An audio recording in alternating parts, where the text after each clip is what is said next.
الحمد لله الذي وحده والصلاة والسلام على من لا نبي بعده أما بعد أعوذ بالله من الشيطان الرجيم بسم الله الرحمن الرحيم ومن أحسن قولا ممن دعا إلى الله وعمل صالحا وقال إنني من المسلمين ولا تستوي الحسنة ولا السيئة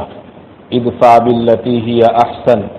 فإذا الذي بينه وبينك عداوة كأنه ولي حميم وما يلقاها إلا الذين صبروا وما يلقاها إلا ذو حظ عظيم صدق الله العظيم. محترم حضرات، اللہ رب العزت نے حضرت انسان کو نیچرلی اور فطری طور پر آزاد پیدا فرمایا ہے. ایک انسان اپنی ذات کی حفاظت اور اپنے خیال اور رائے کی آزادی کے بارے میں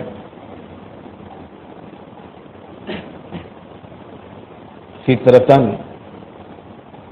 اور نیچرلی طور پر اپنا ایک رائٹ اور ادھیکار لے کر کے اس دنیا میں جنم لیا ہے. اسی لیے ایک مرتبہ حضرت عمر ابن خطاب رضی اللہ تعالیٰ عنہ نے کچھ ایسی باتیں دیکھی. اس موقع پر ایک جملہ ارشاد فرمایا تھا. سوچا جائے اور دیکھا جائے تو یہ ایک تاریخی جملہ ہے حضرت عمر ابن خطاب رضی اللہ تعالیٰ عنہ کا. حضرت عمر فرماتے ہیں مَتَسْتَعْبَدْتُمُ النَّاسَ وَقَدْ وَلَدَتْهُمْ أُمَّهَاتُهُمْ أَحْرَارًا. اے لوگو، تم نے اپنے ماتحتوں کو اور اپنے ہاتھ کے نیچے کام کرنے والوں کو کب سے غلام بنانے کا یہ سلسلہ شروع کر دیا ہے. کب سے ان کو دبا کر زندگی گزارنے والے تم نے بنا دیے ہیں. وقد ولدتہم امہاتہم احرارا، حالانکہ ان کی ماؤں نے تو انہیں بالکل آزاد جنا تھا. جب ماں کے پیٹ سے انسان اس دنیا کے اندر آتا ہے تو ہر اعتبار سے وہ آزاد بن کر کے آتا ہے، بلکہ اللہ تبارک و تعالی نے ہر اعتبار سے آزادی کے تمام حقوق اس کو دے دیے ہوتے ہیں، اور اس میں کسی طرح کا کوئی فرق نہیں. یہی مذہب اسلام کی سب سے بڑی خوبی ہے کہ وہ انسانوں کی پیدائش کے معاملے میں، انسانوں کی تخلیق کے معاملے میں کسی طرح کا کوئی فرق جائز نہیں رکھتا ہے. یہ اسلام کی سب سے بڑی خصوصیت ہے، یہ اس کی وشیشتا ہے. اسی لیے کہا جاتا ہے کہ مذہب اسلام ایک یونیورسل مذہب ہے، ایک آفاقیت والا مذہب ہے، جو کسی ایک علاقے کے لیے نہیں، کسی ایک خطے کے لیے نہیں، کسی ایک برادری کے لیے نہیں، یا کسی ایک سماج کے لیے نہیں، بلکہ یہ ایک یونیورسل مذہب ہے، یہ ایک آفاقی مذہب ہے. یہ دنیا میں بسنے والے اور دنیا کے ایک ایک کونے میں رہنے والے کوئی فرق کیے بغیر، چاہے وہ اعلیٰ خاندان سے اس کا تعلق ہو، چاہے اس کا تعلق ایک دم سے نیچے طبقے سے ہو، چاہے وہ گورا ہو چاہے وہ کالا ہو، چاہے وہ طاقتور ہو چاہے وہ کمزور ہو، چاہے اس کو امیر بنا دیا گیا ہو یا اس کو غریب رکھا ہو، چاہے وہ لوگوں کی ضرورتوں کو پورا کرنے والا ہو یا وہ لوگوں کے اوپر ڈیپینڈ رہنے والا ہو، ہر اعتبار سے اللہ تبارک و تعالی نے انسان کو بلا کسی تفریق کے ایسا بنایا ہے کہ وہ ہر طرح سے آزاد ہے اور اس کے اوپر کسی کی غلامی نہیں، सिर्फ और सिर्फ उसको गुलाम बना करके पैदा किया है, तो रब तबारक व तआला ने अपना गुलाम बना करके उसको पैदा किया है। या आप हमारी मजहबी किताब, इसको हम कुरान मुकद्दस कहते हैं, कोई एक आयत करीमा या एक आयत करीमा का एक छोटा सा टुकड़ा जिसमें सफाई के साथ, सराहत के साथ, वजाहत के साथ या इशारे के अंदर भी ये बात अगर किसी को मिल जाए कि इंसान को एक का या किसी का मातहत या गुलाम बना करके पैदा किया है, तो पूरी दुनिया मिलकर के अगर इस तरह का एक इशारा पूरे कुरान में से ढूंढना चाहे, तलाश करना चाहे, हम दावे से ये बात कह सकते हैं कि ऐसा किसी भी जगह के ऊपर वो नहीं तलाश कर सकते। ये इसके इस रिलीजियस और इस मजहब के यूनिवर्सल होने की सबसे बड़ी अलामत है। और इसी हकीकत की तरफ हजरत उमर इब्न खत्ताब रज़ी अल्लाह ताला अन्हु ने ये बात इशारा फरमाया और ये वजाहत फरमाई कि मतस्तअबदतुमुन्नास, ये कब से तुमने छोटे और बड़े का फर्क, ये कब से तुमने ताकतवर और कमजोर का फर्क, और कब से ये तुमने अमीर और गरीब का फर्क मलहूज रखने की और इस तरह से फर्क करके एक दूसरों के साथ मामला और सुलूक करने का सिलसिला शुरू कर दिया है। वरना वक़त वलदतहुम उम्महातुहुम अहरारा, इंसानों को तो उनकी माओं ने एकदम से फ्रीडम और एकदम से आजाद बना करके जना है। यही वो फिक्री राइट था और यही वो हमारा नेचुरली राइट था, जिस राइट के हासिल करने के लिए इस दुनिया में बसने वाले इंसानों ने,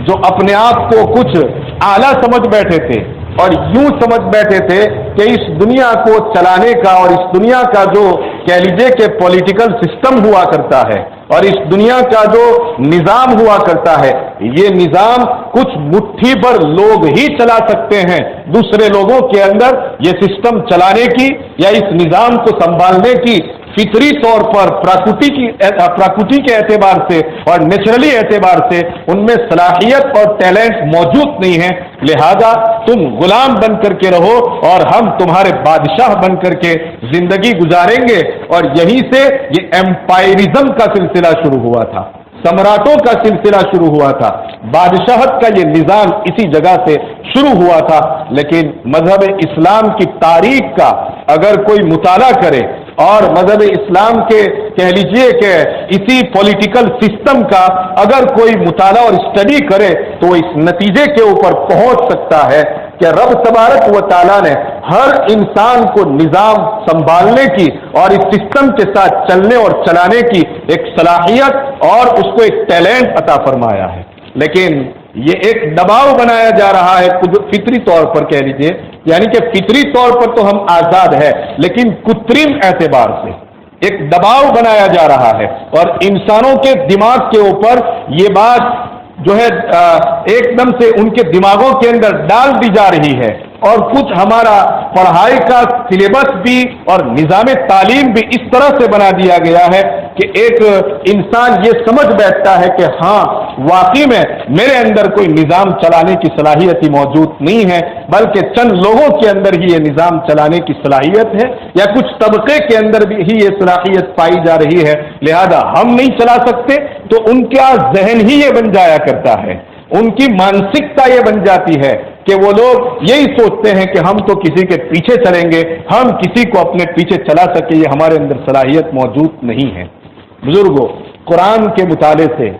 हदीस पाक के मुताले से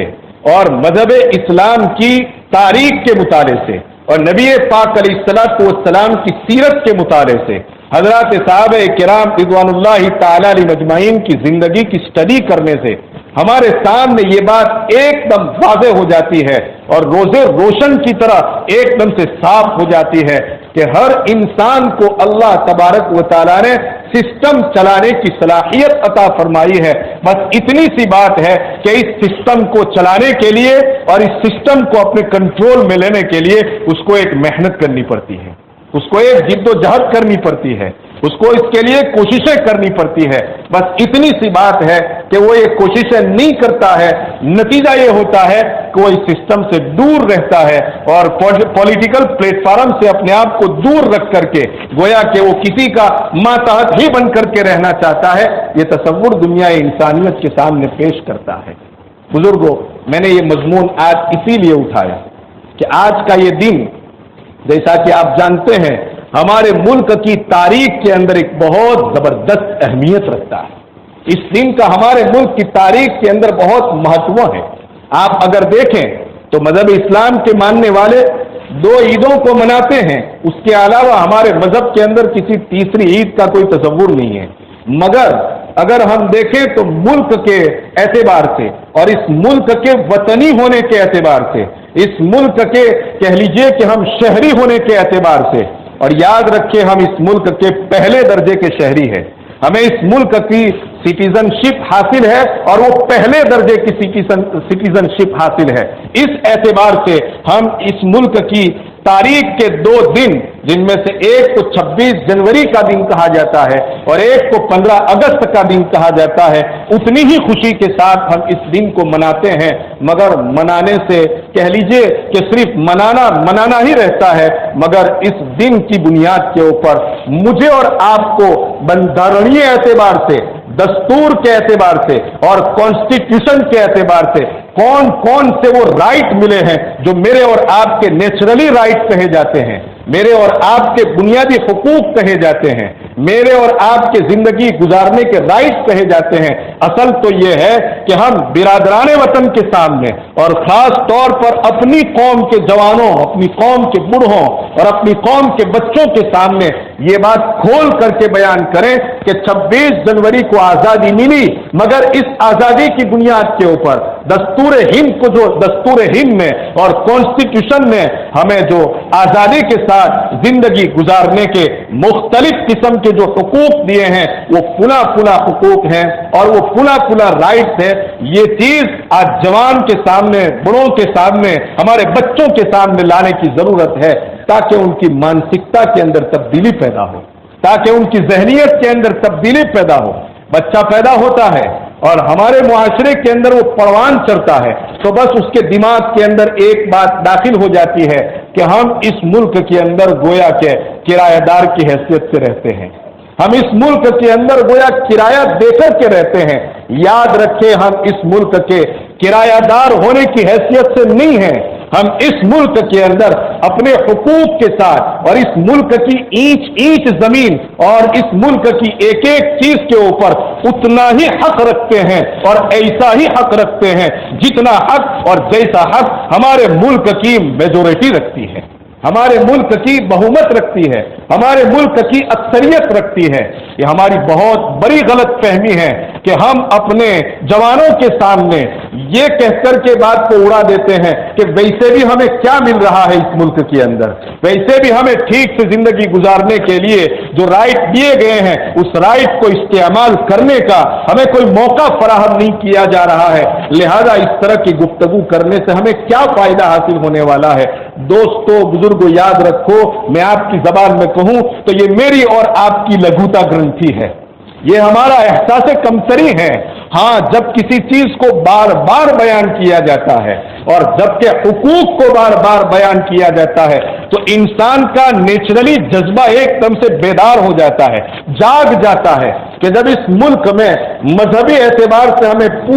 पूरी आजादी दी गई है, हमें वाणी स्वतंत्रता दी गई है, हमें राइट टू स्पीच दिया गया है, हमें बोलने का हक इस मुल्क के अंदर दिया गया है, राइट टू रिलीजियन हमें इस मुल्क के अंदर दिया गया है। आगे बढ़े तो हम अपने सिंबल के साथ इस मुल्क के अंदर जिंदगी गुजार सकते हैं, हम अपने प्रतीक के साथ इस मुल्क के अंदर जिंदगी गुजार सकते हैं, हम चाहे तो बुलंद और फलक बोझ इमारतें और मीनारें कायम कर सकते हैं इस मुल्क के अंदर। ये हमारे हुकूक इस कॉन्स्टिट्यूशन के अंदर दिए गए हैं। हाँ, हम अपने पर्सनल लॉ के साथ जिंदगी गुजार सकते हैं। ये आप देखें तो कॉन्स्टिट्यूशन के अंदर समान सिविल कोड के सिलसिले में बात तो की गई है कि इस मुल्क का कोड एक रहेगा, सिविल कोड एक रहेगा, लेकिन 2 बातों के बारे में यहां इस्तिस्ना किया गया है और इसको अपवाद के तौर पर रखा गया है कि सिविल कोड होने के साथ साथ एक ऐसी कौम इस मुल्क के अंदर बसती है या ऐसी अकलियतें और माइनॉरिटीज इस मुल्क के अंदर जिंदगी गुजार रही हैं कि जिस माइनॉरिटीज को अपने पर्सनल लॉ के साथ की जिंदगी गुजारने का पूरा हक और पूरा राइट हासिल है। बदकिस्मती से हमारे लोगों को इन राइट के बारे में पूरे तौर पर इल्म न होने की बुनियाद के ऊपर हम इन हुकूक को हासिल करने के लिए कोशिश करने के लिए तैयार ही नहीं हो रहे हैं। और जब इस तरह का कोई मसला खड़ा हो जाता है, क्योंकि अब इस मुल्क की किस्मत खराब होती चली जा रही है, लेकिन हम मायूस भी नहीं हैं। इस मुल्क को हरे और कह लीजिए कि जर्द रंग के अंदर तकसीम किया जा रहा है, जबकि इस मुल्क को तिरंगा दिया गया था। इस कॉन्स्टिट्यूशन ने हमें तिरंगा दिया था और मुल्क को हरे और जर्द रंग के अंदर तकसीम किया जा रहा है। अगर मैं खुल कर के बात करूं तो सेफ्रोनाइजेशन जो इस मुल्क के अंदर दाखिल हो चुका है, इसको जाफरानी रंग दिया जा रहा है और एक ही रंग का झंडा बना करके गोया के इस मुल्क को एक हिंदू स्टेट बनाने की बहुत हद तक कोशिशें की जा रही है। और धीरे धीरे धीरे धीरे बज़ाहिर अपनी कोशिशों के अंदर कामयाब होते नजर आ रहे हैं, लेकिन हम मायूस नहीं हैं। हम इस सिलसिले के अंदर जर्रा बराबर भी अल्लाह की जात से मायूसी के शिकार नहीं हैं। मायूसी ये तो कुफ्र है। एक अल्लाह का मुनकिर ही मायूस हो सकता है, अल्लाह का मुनकिर ही मायूस हो सकता है। अल्लाह को एक मानने वाला किसी भी सूरत के अंदर मायूसी का शिकार नहीं हो सकता है। बुजुर्गों याद रखो, अगर से ये पार्टीशन किया जा रहा है, एक पार्टीशन तो वो था जो सन ईस्वी 1947 से पहले 1946 के अंदर जब एक कैबिनेट की रचना हुई थी और इस मुल्क के कॉन्स्टिट्यूशन को तैयार करने के लिए यहां पर दोनों जमातों को, जिसको इंडियन नेशनल कांग्रेस कहा जाता है और जो उस वक्त की एक और जमात जो मुसलमानों की बज़ाहिर नुमाइंदगी कर रही थी, जिसको कह लीजिए कि मुस्लिम लीग कहा जाता है, उस वक्त किसी तरह से अपने कह लीजिए कि दिमागों के एतबार से उनके दरमियान में इत्तिफाक न होने पाया और बदकिस्मती से हमारा ये मुल्क तकसीम हो गया और हम अकलियत के अंदर इस मुल्क में जिंदगी गुजारने के ऊपर मजबूर हो गए। फिर दोबारा इस मुल्क के इत्तिहाद को तोड़ करके, उसको तकसीम करके, इसको लड़ा करके और इसको आपस में टकराव पैदा करने के बाद हमारे हुकूक से हमें महरूम करके और फिर हमें सेकंड नंबर के सिटीजन यानी कि शहरी करार दे करके यहां पर दोबारा मजलूमियत की जिंदगी गुजारने के ऊपर मजबूर करने की बहुत हद तक कोशिशें की जा रही है। और कुछ दर्जे में अगर वो कामयाब नजर आ भी रहे हैं तो याद रखो, मेरे और आपके पास कुरान जैसी अजीम किताब है, नबी पाक अलैहिस्सलातु वस्सलाम की सीरत तय्यबा है, हजरत सहाबा किराम रिज़वानुल्लाहि ताला अलैहिम अजमईन जैसा किरदार है। ऐसी चीजों के होते हुए इस मुल्क के अंदर कुछ शरपसंद ताकतों की प्लानिंग और उनकी मंसूबाबंदी को हम किसी भी सूरत के अंदर कामयाब नहीं होने देंगे इंशाअल्लाह। और न कामयाब हो सकते हैं। मैं आपको थोड़ा कंपेयर करके बताना चाहता हूं, जरा आप कंपेरेटिव मुताला और स्टडी करना चाहें तो करें और करके इस मुल्क की तकदीर को आप बदलना चाहे तो बदल सकते हैं। इस मुल्क के नफरत के माहौल को खत्म करना चाहे तो खत्म कर सकते हैं। इस मुल्क में इंतशार के माहौल को हम खत्म करना चाहे तो कर सकते हैं। आप देखें मक्कतुल मुकर्रमा का मुआशरा और आज के मुआशरे में कुछ हद तक बराबरी भी पाई जाती है और कुछ हद तक फर्क भी पाया जा रहा है। नबी पाक अलैहिस्सलातु वस्सलाम ने मक्कतुल मुकर्रमा के अंदर जिस मुआशरे में जन्म लिया था और इस मुआशरे और सोसाइटी में जन्म लेने के बाद 40 साल की जिंदगी गुजारने के बाद आपने हक का ऐलान फरमाया, अपनी नबूवत का ऐलान फरमाया, कलिमे तौहीद का ऐलान फरमाया। उस वक्त आपने देखा होगा कि आप पर इस्लाम लाने वालों की तादाद मुट्ठी भर बल्कि उंगलियों पर गिने जाने वाले गिने चुने अफराद की थी। उस वक्त वो माइनॉरिटी में थे और मुशरिकीन अल्लाह का इनकार करने वाले कुफ्फार, अल्लाह के साथ शरीक करने वालों की तादाद बहुत ज्यादा थी। हमारे मुल्क में भी हमारी यानी कि अहले हक की तादाद बहुत कम है और मुशरिकीन की तादाद बहुत ज्यादा है। उस वक्त के मक्की सोसाइटी और मुआशरे का फिर आप कंपेयर करें और मुआजना करें। उस वक्त भी मुसलमान निहत्ते थे, मुसलमानों के पास असबाब के एतबार से कुछ नहीं था कहा जाए तो। इकोनॉमिकल सिस्टम भी मुसलमानों के पास नहीं था, कोई ऐसी मुआशरत भी मुसलमानों के पास नहीं थी। عدد کے اعتبار سے بھی ان کے پاس کوئی طاقت نہیں تھی، جبکہ مکۃ المکرمہ کے مشرکوں کی تعداد بھی بہت زیادہ تھی، ان کے پاس اسباب بھی بہت زیادہ تھے، بلکہ مکۃ المکرمہ کی اکنامیکل سسٹم، منڈی جس کو کہا جاتا ہے، وہ تجارتی ہب بنا ہوا تھا، وہ بھی ان کے قبضے اور کنٹرول کے اندر تھا۔ آج یہاں پر بھی دیکھیں تو ہم جس ملک میں زندگی گزار رہے ہیں اس ملک کی میجورٹی کے مقابلے میں ہم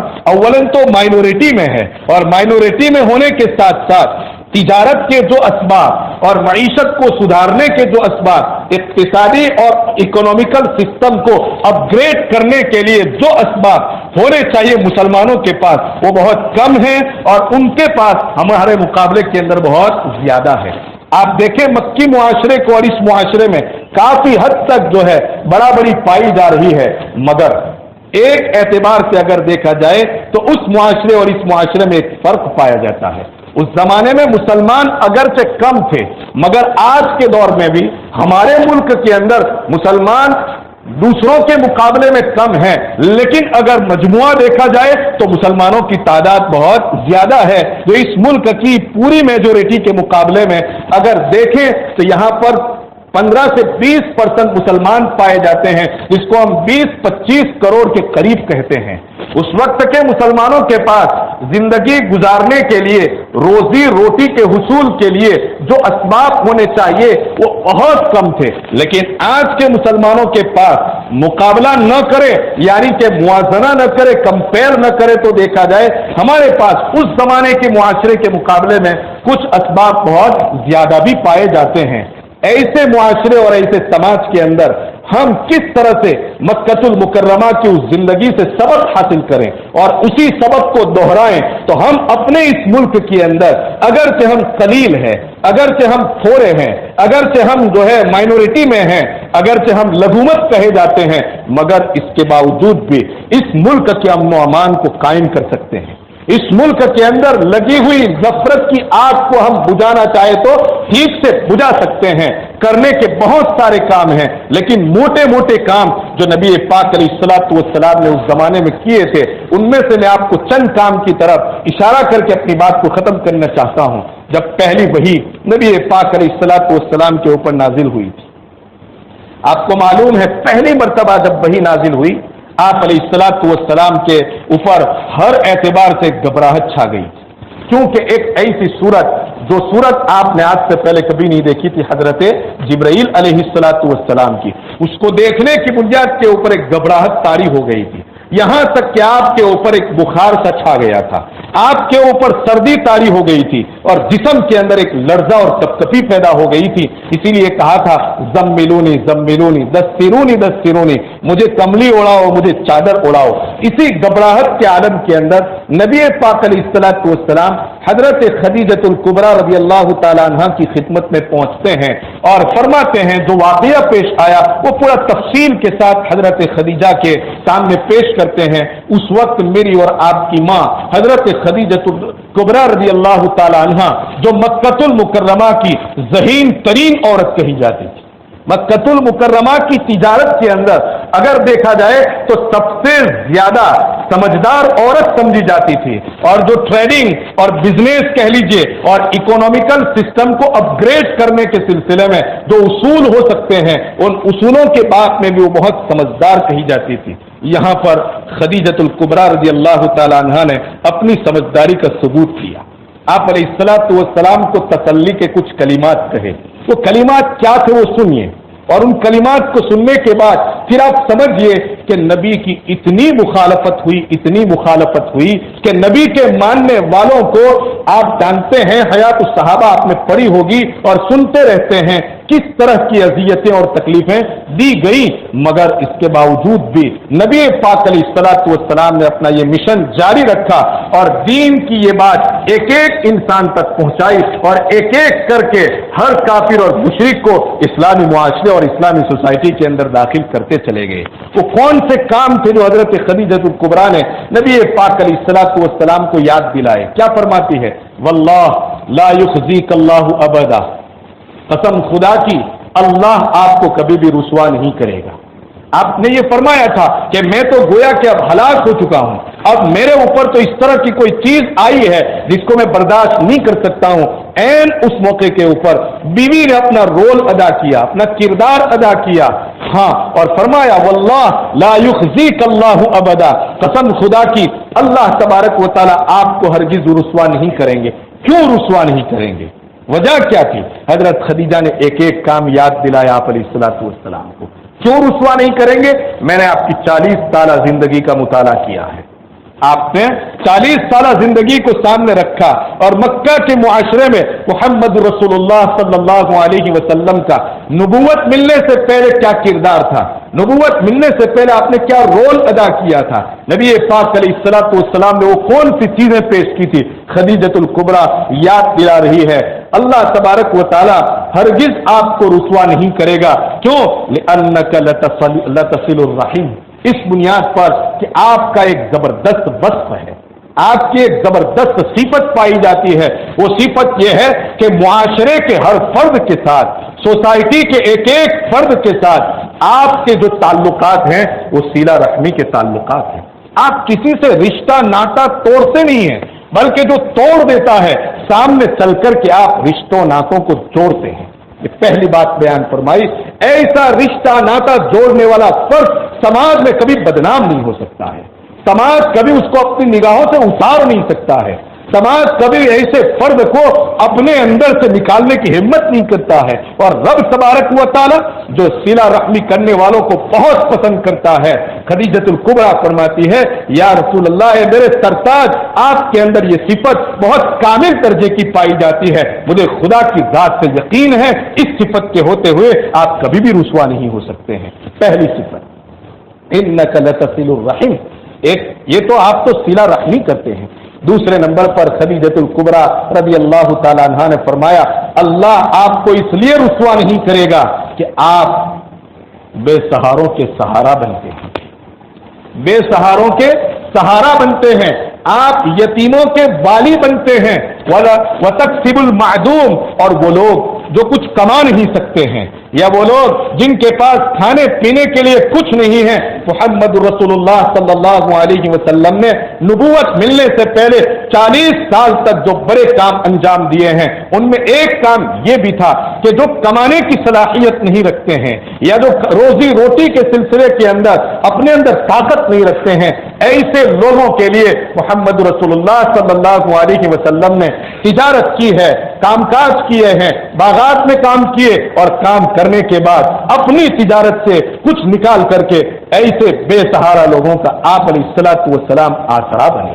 آپ کو اللہ تبارک و تعالیٰ کیسے ضائع کر سکتے ہیں، اللہ تبارک و تعالیٰ آپ کو کیسے رسوا کر سکتے ہیں؟ وَتَكْسِبُ الْمَعْدُومَ، آپ کو جو ہے ایسے بے سہارا لوگوں کے لیے کما کما کر کے لا کر پیش کرتے ہیں، اپنا دیا ہوا نہیں۔ محمد رسول اللہ صلی اللہ علیہ وسلم کے پاس اپنے باپ دادا کی وراثت گویا کے مال کے ڈھیر پڑے ہوئے ایسا نہیں تھا، لیکن آپ علیہ الصلوۃ والسلام نے ان لوگوں کے لیے محنت کی، اور محنت کرنے کے بعد ان کے سامنے ایک بات رکھی تھی، ورنہ آپ علیہ الصلوۃ والسلام اس کے بغیر اگر اس طرح کی کوئی بات رکھتے تو مکۃ المکرمہ کے معاشرے اور سماج کے اندر آپ کی بات کو سننے کے لیے ایک فرد بھی جمع نہ ہوتا۔ آپ ذرا سمجھیے کہ آپ علیہ الصلوۃ والسلام نے پہلا اعلان فرمایا اور پہاڑی کے پاس لوگوں کو جمع فرما دیا، اور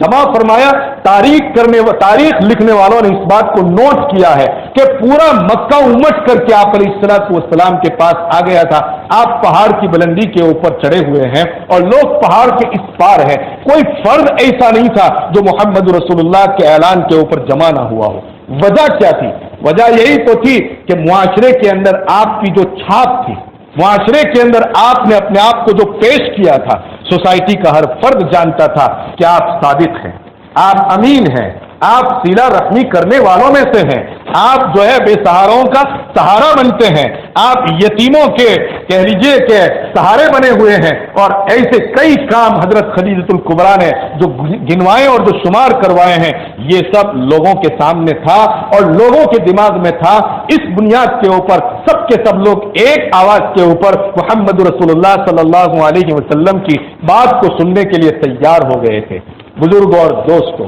इस मुल्क के अंदर भी आज कुछ ऐसे ही अखलाक की मुसलमानों से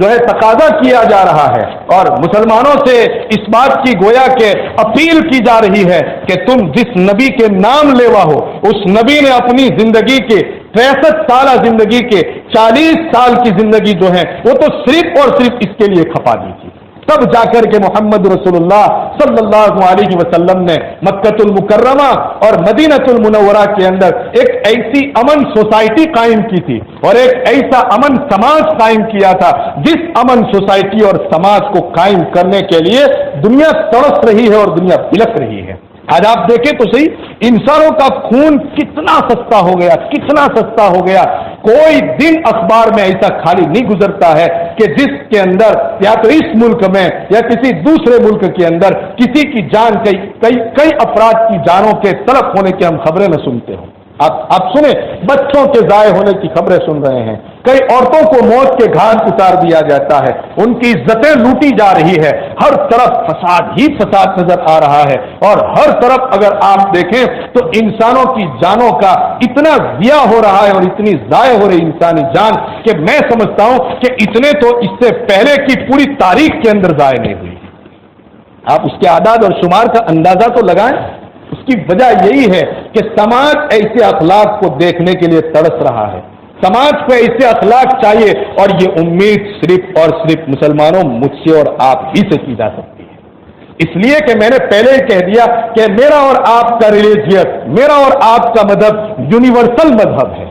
यूनिवर्सल मजहब के कुछ टारगेट होते हैं, कुछ मिशन होते हैं और उनके कुछ हदफ हुआ करते हैं। वो उस टारगेट को लेकर चलने वाली कौम होती है, वो सिर्फ कास्ट के अंदर बदल नहीं जाती है। आप इस मुल्क के अंदर देखें तो सही, आप जरा इस मुल्क की तारीख का मुताला तो करें। अभी कुछ चिंगारियां लगी तो कई कास्टें सामने आ गई, कई जात पात और कई बिरादरियां जो है इस मुल्क के अंदर सामने आ गई हैं। आपने देखा होगा यहां मनुवाद और यहां ब्राह्मणवाद, एक लंबी चौड़ी तफसील है, वक्त हो गया है। यहां ब्राह्मणवाद, यहां मनुवाद की बुनियाद के ऊपर दूसरी कौमें जिनको जबरदस्ती हिंदू कहा जा रहा है, जबकि वो हिंदू अपने आप को कहलवाने के लिए तैयार नहीं है। यहां शूदरों, यहां क्षत्रिय और यहां आप देखें तो यही ऊंच नीच के इतने भेदभाव पाए जाते, इतने भेदभाव पाए जाते हैं कि हर वक्त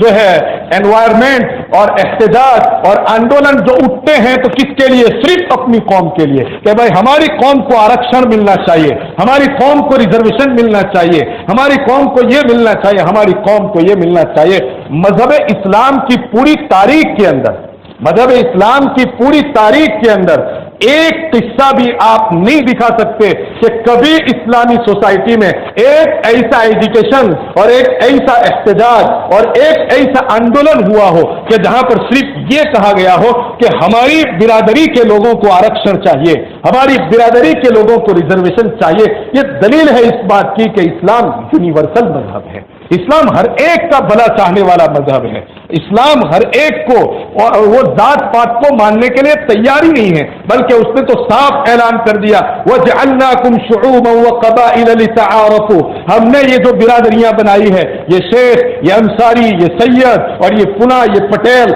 और ये वो और ये मलिक और कह लीजिए ये पठान, ये जितनी भी बिरादरियां हमने बनाई है और ये जितने भी सेक्शन कर लिए हैं, सिर्फ और सिर्फ उसका एक ही मकसद है और वो ये कि तुम एक दूसरे को पहचान सको। वजअलनाकुम शुऊबन व क़बाइल, ये कबीलों में जो हमने तुमको तकसीम किया है, सिर्फ और सिर्फ एक ही मकसद के लिए तकसीम किया है, वो ये कि ताकि तुम जो है आपका आप अपने आप को आइडेंटिफाई कर सको, आप जो है अपने आप का तारुफ करवा सको, आप अपने आप की पहचान करवा सको। वरना हमारे लिए मेयार तो ये है, हमारा मापदंड तो एक ही है कि अल खल्क़ु इयालुल्लाह, पूरी की पूरी इंसानियत, पूरी की पूरी बिरादरी, कौन क्षत्रिय और कौन जो है ब्राह्मण और कौन मुसलमान और कौन सय्यद और कौन मलिक और कौन पठान और कौन पटेल, यहां कोई तफरीक है ही नहीं। अल खल्क़ु इयालुल्लाह, नबी पाक अलैहिस्सलातु वस्सलाम ने फरमा दिया पूरी की पूरी मखलूक अल्लाह का एक कुंबा है। अल खल्क़ु इयालुल्लाह, पूरी की पूरी मखलूक खुदा का एक परिवार है। इस परिवार के हर फर्द को आजादी के साथ पूरे तौर पर जिंदगी गुजारने का हक है। उसको अपने अपने तौर पर जिंदगी गुजारने का पूरा पूरा हक है, बस इतना कि वो खुदा का बंदा बनकर के जिंदगी गुजारे, खुदा की बंदगी के साथ जिंदगी गुजारे और खुदा का बन करके जिंदगी गुजारे। बस यही, इसी के लिए मैंने इस इंसान को पैदा किया है, वरना तफरीक हम किसी तरह से इसके कायल ही नहीं है। ये फर्क जो किया जा रहा है, अगर इस मुल्क में, आखिरी बात, मुसलमान अपनी जो असल शनाख्त और अपनी जो असल पहचान है, कोई फर्क के बगैर जिंदगी गुजारना, हर एक के दुख दर्द के अंदर शरीक होना, बीमार हो जाए चाहे मुसलमान हो या गैर मुसलमान, उसकी तीमारदारी के लिए पहुंच जाना, चाहे मुसलमान परेशानी में हो या नन मुस्लिम परेशानी में हो, उनकी परेशानियों के इलाज के लिए जो है आगे बढ़ जाना, ये हमारी शनाख्त है, ये हमारी पहचान है, ये मक्की मुआशरे की शनाख्त है, ये मदनी समाज की शनाख्त है। जब तक इस शनाख्त और इस पहचान के साथ और इस सिंबल और प्रतीक के साथ इस मुल्क का मुसलमान जिंदगी नहीं गुजारेगा, याद रखो, हजारों कोशिशों के बावजूद भी इस मुल्क के अंदर मैं और आप अमन के साथ जिंदगी नहीं गुजार सकते हैं। इसलिए जरूरत है इस बात की कि पूरे इस्लाम के साथ और पूरे इस्लामी समाज और मुआशरे की खूबियों को लेकर के इस मुल्क के अंदर हम अहद करते हैं कि जिंदगी गुजारेंगे इंशाअल्लाह सुम्मा इंशाअल्लाह। नफरत की हजारों प्लानिंग करने के बावजूद भी मोहब्बत का ये पैगाम सबके ऊपर फाइक रहेगा